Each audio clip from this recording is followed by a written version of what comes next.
WhatsApp beautiful people, আসসালামু আলাইকুম। It's me Limon. আবার চলে আসলাম তোমাদের মাঝে ডেইলি লাইফস্টাইল ব্লগ নিয়ে। তো welcome to my official Facebook page guys. তো ঘুম থেকে উঠে কোনো রকম ক্যাপটা পরে ড্রেসটা চেঞ্জ করে বেরোই পড়লাম। আর আজকে বাসটা খুব সময় মতোই আসছিল, এই জন্য সুন্দর মতো রেস্টুরেন্টে টাইমলি আইসা রেডি শেডি হয়ে গেলাম। আর এই হচ্ছে আমার আউটলুক টুডে। যাই হোক, শরীর স্বাস্থ্য তেমন একটা ভালো না, এই জন্য ভিডিও শুট ভালো মতো করতে পারতেছি না। তো আইসা কাস্টমার ছিল না, এই জন্য আমার ড্রিঙ্কসটা বানায় খাইলাম। আর হচ্ছে এই যে ব্রেকফাস্ট করতে চলে আসলো। আজকে ব্রেকফাস্টে দিছে হচ্ছে অ্যাভোকাডো, আম আর হচ্ছে ডিম। ব্রেকফাস্ট ছাড়ার পর অনেকক্ষণ কোনো অর্ডার আসে নাই, এখন অলমোস্ট 1টা বাজে। আমি কাজ শুরু করছি 10:30টার দিকে। তো এর মধ্যে টুকটাক অর্ডার আসছিল, ওইরকম ভাবে ভিডিও শুট করা হয় নাই। ভুলেই গেছিলাম ভিডিও শুট করার জন্য, কারণ মন মানসিকতা ঠিক ছিল না আর এমনিতেই ভাল লাগতেছিল না। কিছু সমস্যার মধ্যে আছি, আসলে বিদেশ জীবন, কিছু করার নাই, সমস্যার মধ্যেই থাকতে হবে। আর যেহেতু একজন কন্টেন্ট ক্রিয়েটর, কন্টেন্ট ক্রিয়েট করি আর আপনাদের সাথে কানেক্ট আছি অনেক দিন ধরে ভাই, একদম এই বিদেশ জীবনটা শুরু করার প্রথম দিক থেকে আপনাদের সাথে আছি। সো আমি ইনশাল্লাহ কন্টিনিউ করব, এই আশা প্রত্যাশা নেই আর কি। সব সমস্যার সম্মুখীন করেই আসলে ভিডিওগুলো করতেছি।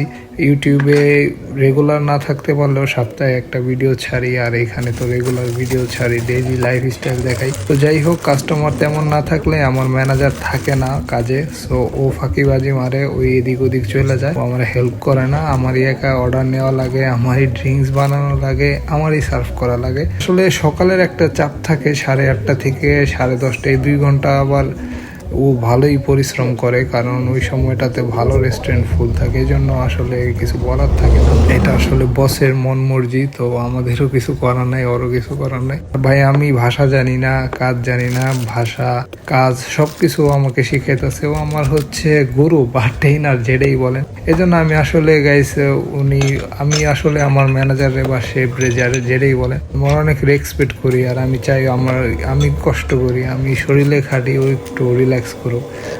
তো ওর এই রেস্ট নেওয়া বা আমাকে দিয়ে একা কাজ করানো নিয়ে আমি কখনো মুখ কালো করি না, বা আমি ওকে বুঝতেও দিই না আমি যে বিরক্ত হচ্ছি। কিন্তু মাঝে মাঝে খারাপ লাগে, কিন্তু কিছু করার নাই ভাই। কাগজপত্র সবকিছুর ঝামেলা সবকিছু মাথায় নিয়ে আসলে কাজ পায় না মানুষ। আলহামদুলিল্লাহ কাজ পাইছি, তারপরেও আমার অনেক স্যাক্রিফাইস করে, যেটা সত্য কথা। অনেক রেসিস্টের সাথেও মানুষ কাজকর্ম করে। তো যাই হোক, দিন শেষে ঝামেলার মধ্যে আছি, এই জন্য ভালো মতো শুট নেই নাই, ভালো মতো ব্লগ করি নাই, জাস্ট ক্লিপগুলো নিছি আপনাদের সাথে একটু কথাবার্তা বলার জন্য। এই ছিল ঘটনা। আজকের ভিডিওটার ক্লিপ নাই, সো আর কিছু দেখাইতে পারলাম না। এইভাবেই দিনকাল চলতেছে।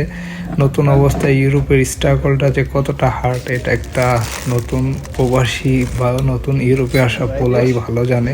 So thanks for watching guys. এতটুকুই ছিল আজকের ভিডিওটি ভালো লাগলে লাইক, কমেন্ট অ্যান্ড শেয়ার করে দিন। টাটা।